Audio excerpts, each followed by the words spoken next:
I went back to my vehicle, and I was about to open up a meal when I heard a gunshot that went over our heads from the right to the left. I immediately stepped from behind my vehicle, and my Marines were already discharging their weapons towards the protesters. I unslung my weapon, and I put the weapon up into my shoulder, and I began to fire. When everything was said and done, we went and did a reconnaissance of the bodies. We were looking for weapons. And I remember looking at the bodies.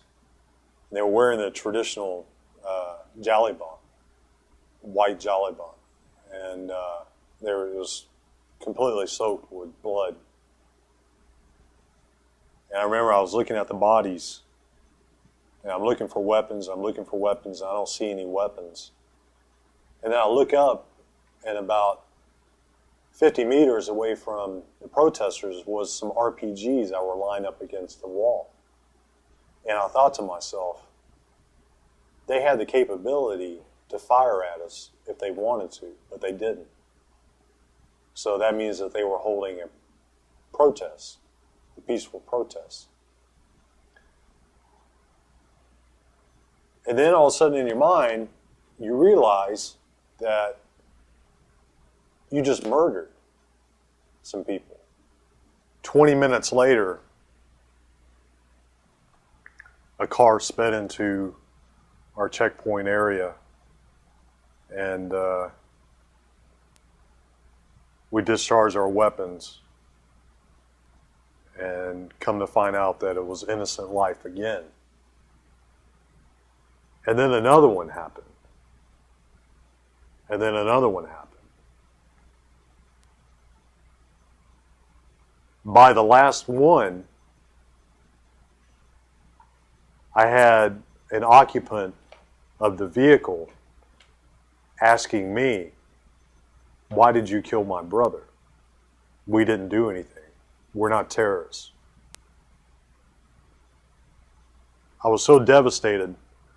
My commanding officer, Captain Schmidt, he came up to me and he said, "Staff Sergeant," I said, "What's wrong? What's wrong? You look a little under the weather." And I said, "Well, today's been a bad day, sir. We've killed a lot of civilians." And he said, "No, today's a good day." When he said that, I realized that I was in the wrong place. That maybe I wasn't cut out for the Marine Corps. When I was in Iraq, I didn't want somebody sending my ass 6-week-old stale brownies or a 5-minute calling card. You can't even get a dial tone in Iraq with a 5-minute calling card. I wanted them to get me and my friends' asses out of there, and for none of us to die for no reason.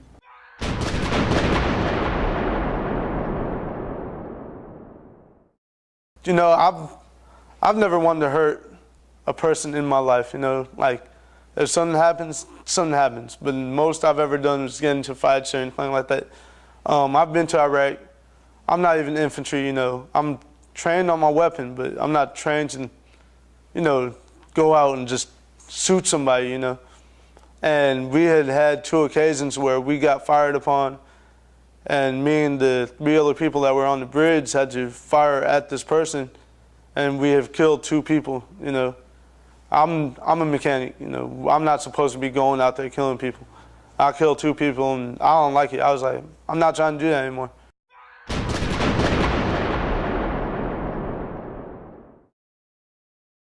I'm sick to death of being told how much better the Iraqis' lives are, how there are places who have fresh water who've never had it. Well, whoop-dee, you know, they list the problems we have in the United States of America that really are serious problems that need to be addressed. Things like health care and education and taking care of our military in a real way.